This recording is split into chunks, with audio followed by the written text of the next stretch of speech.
Selamat berjumpa dalam Suara Pertobatan. Firman Tuhan hari ini disampaikan oleh Bapak Pendeta Remedi Perangin Angin MD. Selamat mendengarkan.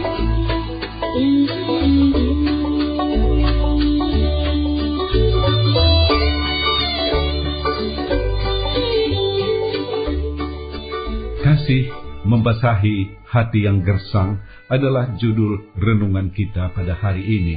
Sebelum mendengarkannya, saya ajak saudara untuk bersatu dalam doa. Tuhan, kami rindu mendengarkan firman-Mu. Berbicaralah Engkau lewat renungan yang kami akan dengarkan.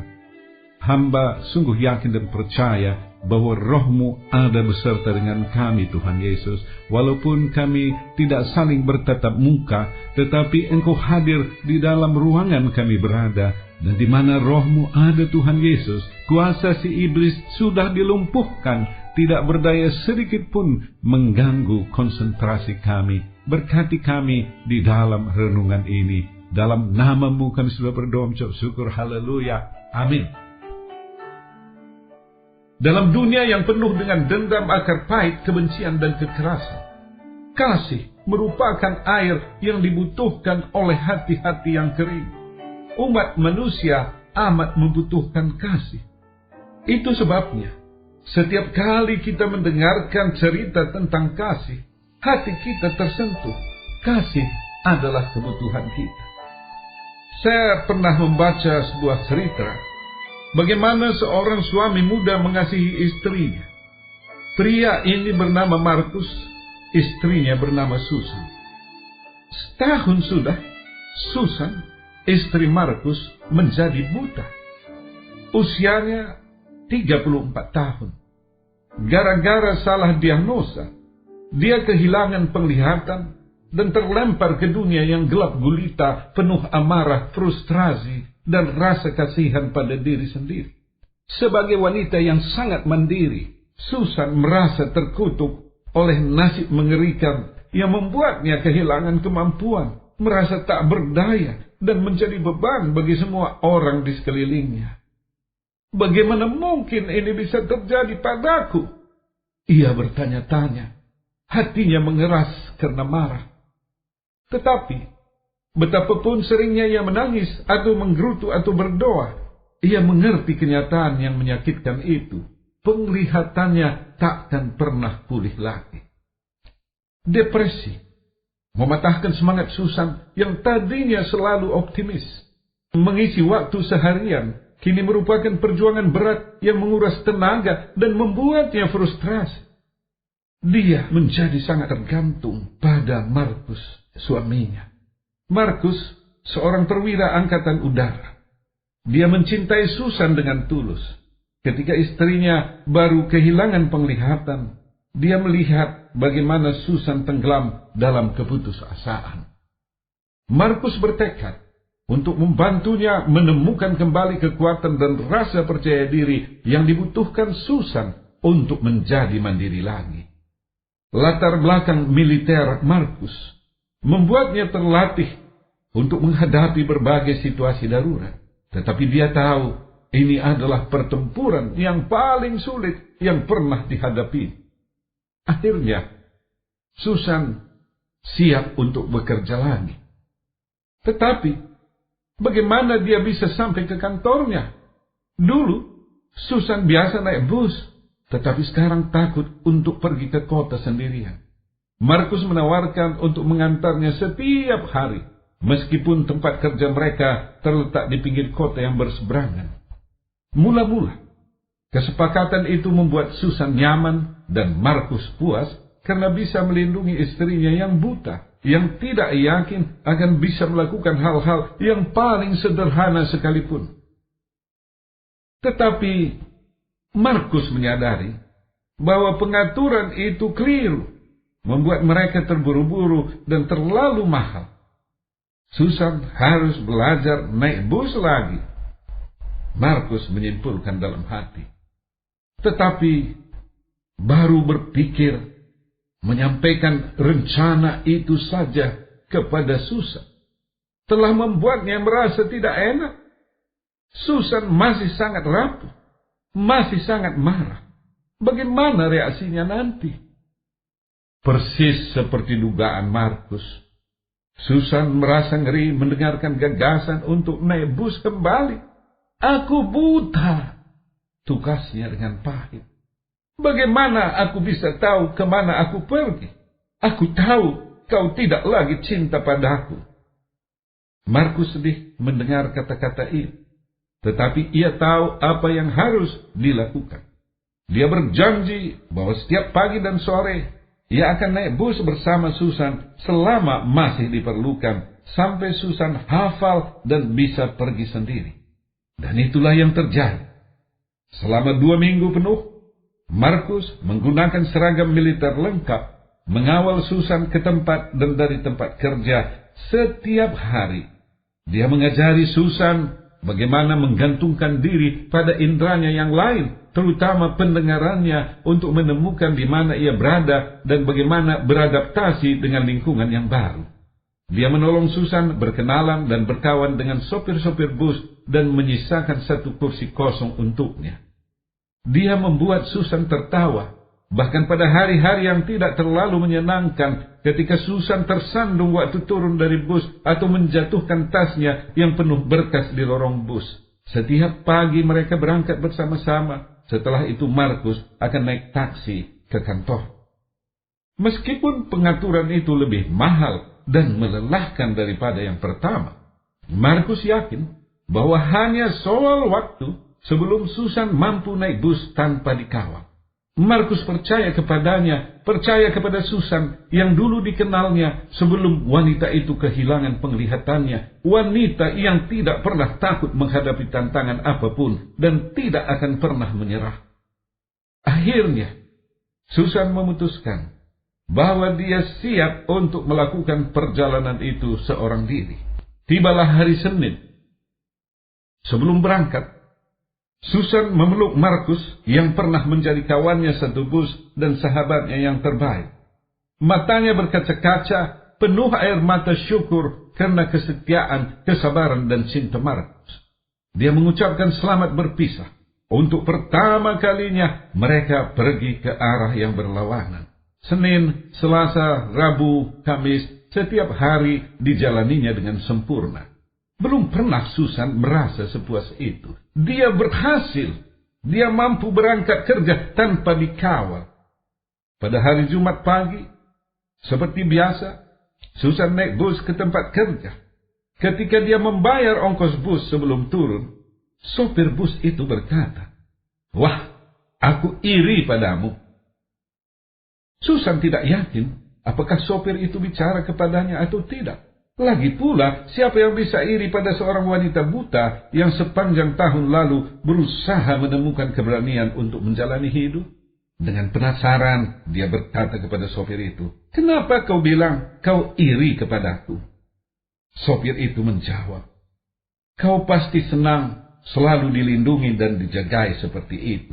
Susan tidak mengerti apa maksud sopir itu. Sekali lagi Susan bertanya, "Apa maksudmu?"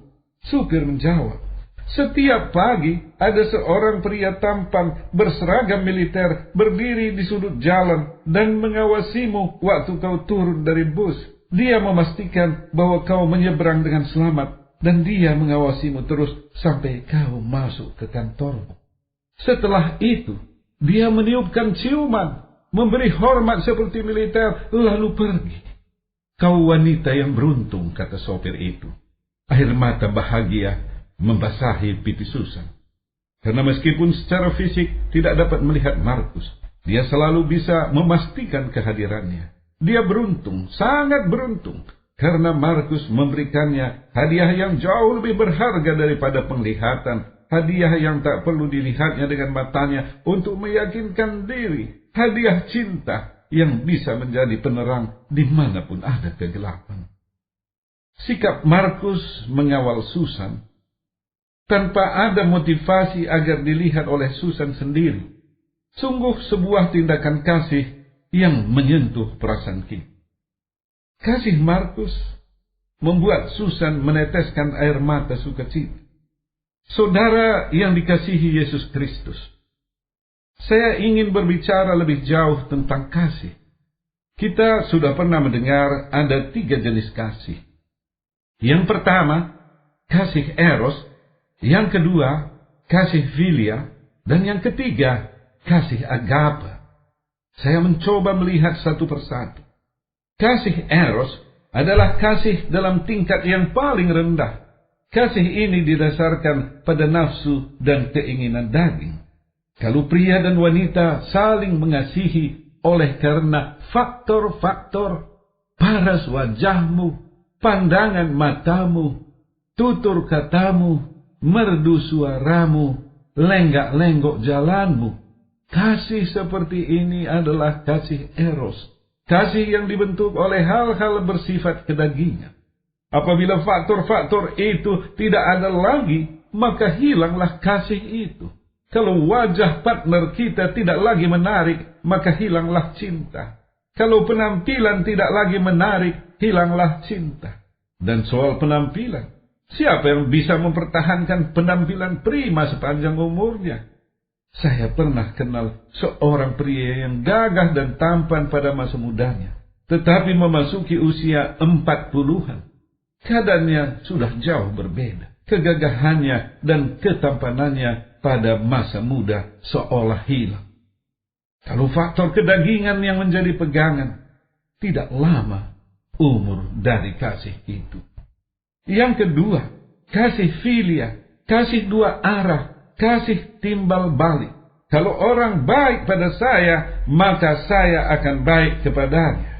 Kalau orang mengunjungi saya pada waktu saya sakit, saya akan kunjungi kalau dia sakit. Kalau dia datang ke pesta saya akan datang ke pestanya. Kasih filia adalah kasih balas-membalas. Kasih filia adalah kasih rasional. Karena itu orang berkata tentang bibit, bebek, dan bobot. Kasih filia adalah kasih kontrak. Masing-masing pihak berkata, apa yang ku dapat kalau aku mengasihinya.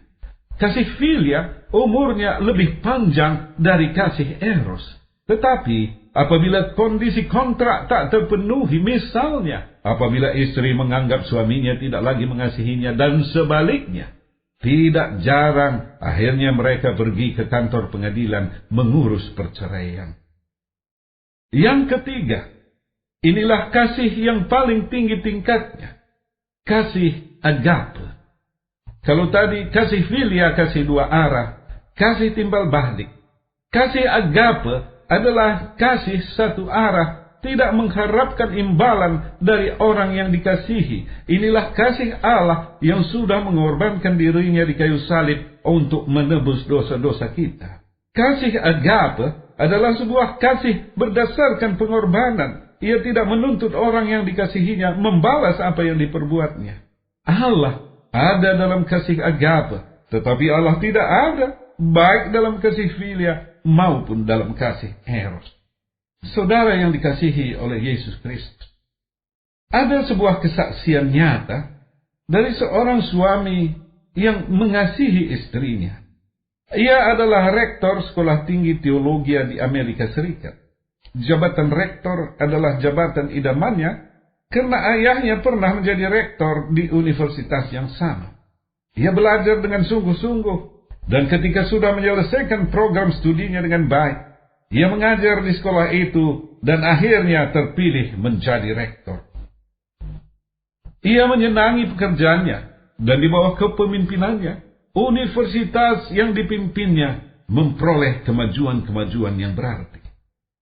Pada suatu ketika, dokter mengatakan bahwa istrinya kena penyakit Alzheimer atau pikun. Ini adalah sebuah pukulan yang telak bagi rektor ini. Istrinya tidak bisa lagi mengenal suaminya dengan baik, dan ia tidak bisa mengurus dirinya sendiri. Ia memerlukan bantuan orang lain dalam hidupnya sehari-hari. Sesudah mempertimbangkan dan merenungkan secara mendalam, ia memutuskan mengajukan permintaan berhenti sebagai rektor. Permintaan berhenti ini dirasakan ibarat halilintar di siang bolong bagi rekan-rekannya di sekolah, karena mereka masih sangat memerlukan tenaga. Rekan-rekan sekerjanya mencoba mempengaruhi putusannya. engkau tidak perlu berhenti, karena istrimu tidak mengenal engkau lagi, sehingga untuk mengurus dirinya bisa diserahkan kepada orang lain. Tetapi tidak semua orang bisa disuruh menjadi rektor di sekolah kita. Dan yang kedua, ini yang paling serius, mereka mengatakan, kalau engkau berhenti sebagai rektor, maka engkau lari dari panggilan pelayananmu. Apa jawaban rektor ini, saudara? Yang pertama katanya, betul istriku tidak mengenal aku lagi, tetapi yang penting aku tetap mengenal dia, seorang istri yang dulu cantik pada masa muda. Dan yang kedua, ia berkata, ada yang lebih tinggi dari sebuah panggilan, yaitu janji pernikahan. Pada waktu kami menikah, aku sudah berjanji bahwa aku tidak akan meninggalkan istriku dalam keadaan berkecukupan dan berkekurangan, dalam keadaan senang atau susah, dan dalam keadaan sehat atau sakit seumur hidup. Janjiku kepada Tuhan lebih tinggi nilainya dari sebuah panggilan. Rektor yang sedang menanjak dalam karirnya memutuskan berhenti untuk dapat mengurus istri. Saudara yang dikasihi Yesus Kristus, jelas ini adalah kasih agape, kasih satu arah. Karena istrinya tidak bisa lagi membalas apapun kepada suami yang baik ini. Ia berkorban demi istrinya tanpa mengharapkan suatu balasan. Saudara yang dikasihi Yesus Kristus, apakah manusia bisa mengasihi dengan kasih agape? Apakah kita bisa mengasihi seperti Allah mengasihi kita? Untuk merenungkan hal ini lebih jauh, saya mengajak saudara mengambil referensi dari firman Tuhan.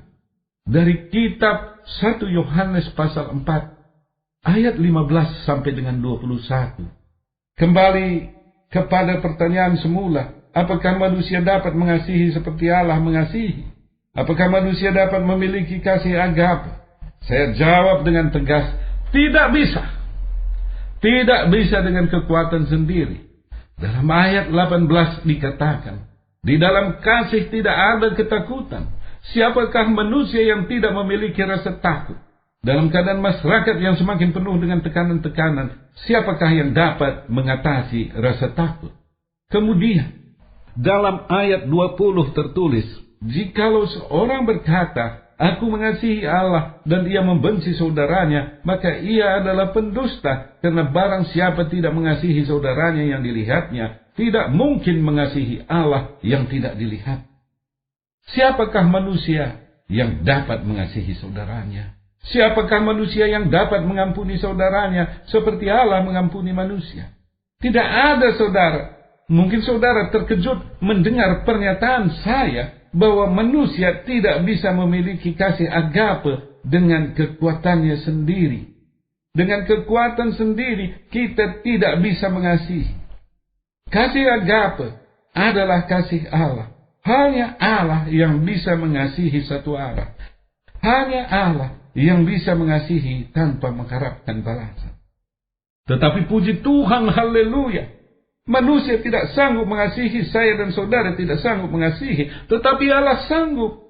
Dalam zaman perjanjian baru ini, dalam masa pencurahan Roh Kudus, kita yang tidak mampu mengasihi menjadi mampu mengasihi, karena Allah diam di dalam hati kita, di dalam Roh-Nya yang kudus. Yesus Kristus sendiri tinggal di dalam hati kita, sehingga kita mampu mengasihi.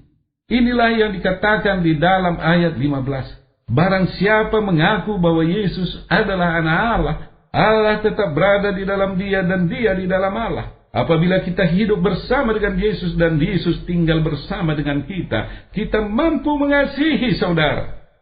Inilah berita Injil. Apa yang tidak mungkin sekarang menjadi mungkin.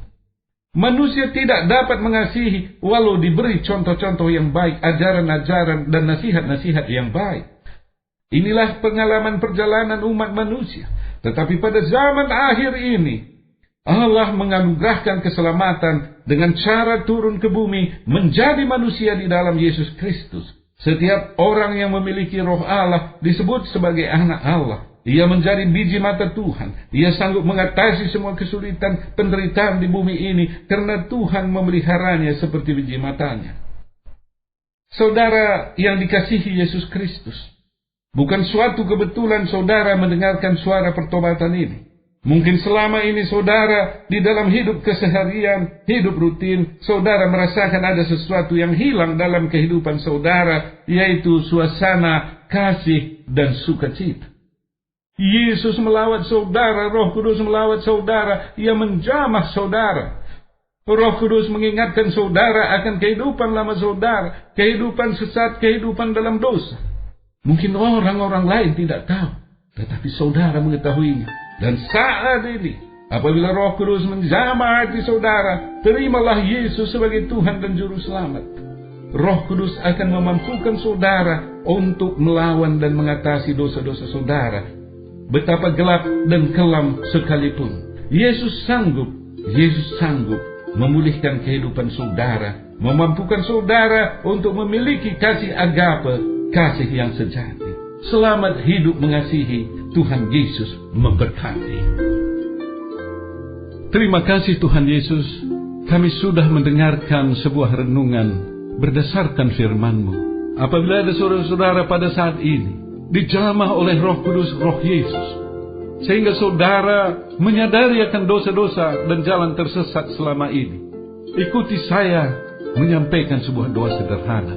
Tuhan Yesus, terima kasih akan firman-Mu. Terima kasih akan lawatan Roh-Mu yang kudus, yang mengingatkan hamba akan dosa-dosa hamba dan jalan tersesat selama ini. Pulihkan hidupku Yesus, karena Engkau adalah Tuhan, Juru Selamat dan Rajaku. Haleluya, haleluya, amin. Saudara yang dikasihi oleh Yesus, apakah saudara memiliki rasa dendam, sakit hati, kekecewaan yang amat sangat? Tidak mau bertemu, tidak mau melihat lagi seseorang yang sangat mengganggu hati saudara. Pada saat ini, sesudah dijamah oleh firman Tuhan, saudara mengatakan, aku tidak sanggup mencabut akar pahit, tetapi aku rindu Yesus Engkau mencabut. Mari, hamba akan berdoa untuk saudara. Tuhan Yesus, lihat anak-anak-Mu yang memiliki akar pahit di dalam hidupnya. Oleh karena Roh-Mu yang kudus ada di dalam ruangan di mana kami berada, hamba meminta pertolongan-Mu untuk cabutkan akar pahit ini. Sehingga saudara-saudara yang memiliki akar pahit merasakan ada sesuatu yang sudah plong dalam hati dan jiwanya, karena Dia sudah memaafkan. Bagi saudara yang sedang terbaring, apakah di rumah atau di rumah sakit, saya akan berdoa bagi saudara. Saya undang saudara untuk menumpangkan tangan saudara di bagian tubuh yang sakit. Tuhan Yesus, Engkaulah tabib agung, dan Engkau menyatakan di mana firman-Mu disampaikan, Injil-Mu diberitakan, maka ada kuasa istimewa penyembuhan di sana. Sembuhkan saudara-saudara yang menderita sakit ini. Terima kasih, haleluya, haleluya. Hamba berdoa untuk semua pendengar siaran ini. Berkati hidup mereka, di dalam pekerjaan, di dalam usaha, di dalam studi, di dalam rumah tangga, di dalam hidup keseharian, dalam seluruh aktivitas mereka. Biarlah kami sama-sama merasakan bahwa berkat-Mu Tuhan Yesus begitu berlimpah, sehingga kami bisa memuji-muji nama-Mu sepanjang sisa umur kami ini. Bagi-Mulah hormat, puji, dan kemuliaan sampai selamanya. Haleluya, haleluya, amin.